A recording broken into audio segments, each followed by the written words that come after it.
So নাইকা থেকে আমি এই কটা জিনিসই এনেছিলাম। আর বাকি যেগুলো আমি এনেছি ওগুলো আমি অফলাইনে এনেছি, সেটাও ফ্যান্সি বাজার থেকে অবভিয়াসলি। ফ্যান্সি বাজার একটা পিকমি বলে দোকান আছে, ওইখানে খুব সুন্দর যেরকম তুমি চাও সব ধরনের কসমেটিক্স পাওয়া যায়, উইদিন আ গুড ডিল।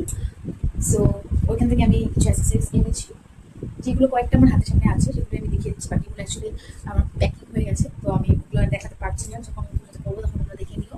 আরেকটা কথা যে আরেকটা আমি জিনিস নিয়েছি, ওটাও সঙ্গীতা কসমেটিক্স বলে ফ্যান্সি বাজারের একটা দোকান ছিল, ওখান থেকে নিয়েছি এই ব্লাশটা, এই পিএসির এই ব্লাশটা আমি নিয়েছি। এটাও খুব সুন্দর, খুব ভালো। এটা আমার পড়েছে প্রায় 795 রুপিস।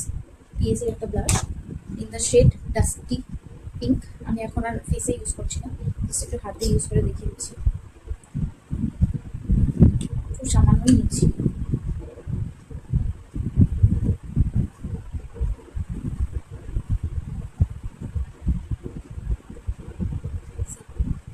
সুন্দর একটা টিন দিচ্ছে এই ব্লাশটা, যেটা একদম ন্যাচারাল একটা ফিনিশ, যেটা অবভিয়াসলি সবারই ভালো লাগে ন্যাচারাল একটা ফিনিশ। তো এটা আমি নিয়েছি সঙ্গীতা কসমেটিক্স থেকে, ফ্যান্সি বাজারে আছে এটা। এটা তোমরা যারা আমার মতো টোমে আছো, মিড টোমে, মিডিয়াম টোমে, তারা এই ব্লাশটা ইউজ করতে পারো in the shade dusty pink from PAC. এই হচ্ছে ব্লাশের ঠিকটা।